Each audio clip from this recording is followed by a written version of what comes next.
Halo para sahabat, kita sedang berada dalam rangkaian renungan tentang ketakutan dalam hidup.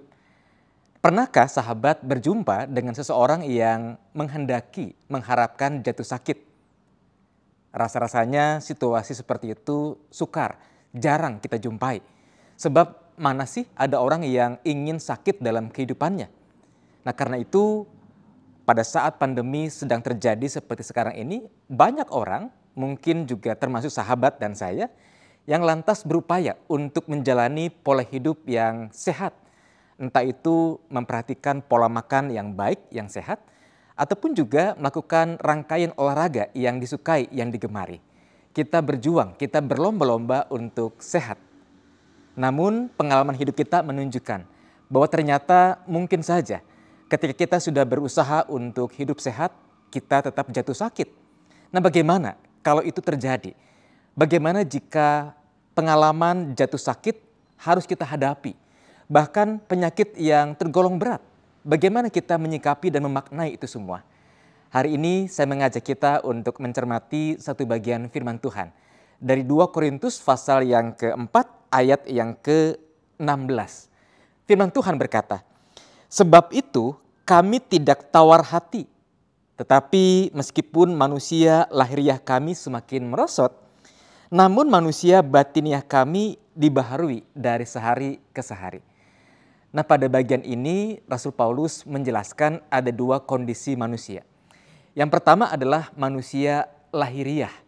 Dan dikatakan dalam firman Tuhan bahwa manusia lahiriah bisa merosot.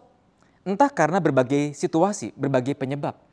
Ketika usia kita bertambah, kekuatan kita di masa muda memudar perlahan-lahan.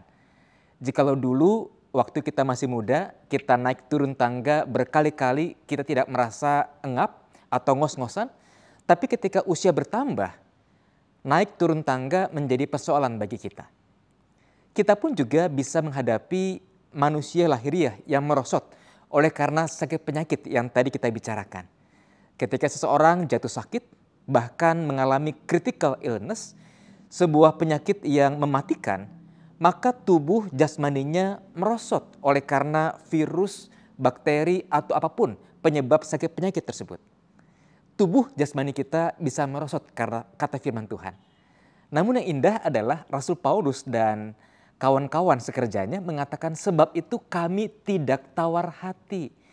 Tawar hati bicara soal kekecewaan, bicara soal putus asa, bicara soal kemarahan, bicara soal depresi, bicara soal sikap yang tidak menerima, sikap yang menolak kondisi yang terjadi. Nah sahabat yang dikasihi Tuhan, tawar hati dalam berbagai bentuknya, entah itu kecewa, putus asa, marah, dan sejenisnya, bukankah akan semakin menggerogoti tubuh kita, melemahkan manusia lahiriah kita. Oleh karena itu, kata Paulus dan kawan-kawannya yang berkata, kami tidak tawar hati. Ini betul-betul perlu kita pertimbangkan di saat kita mengalami sakit penyakit.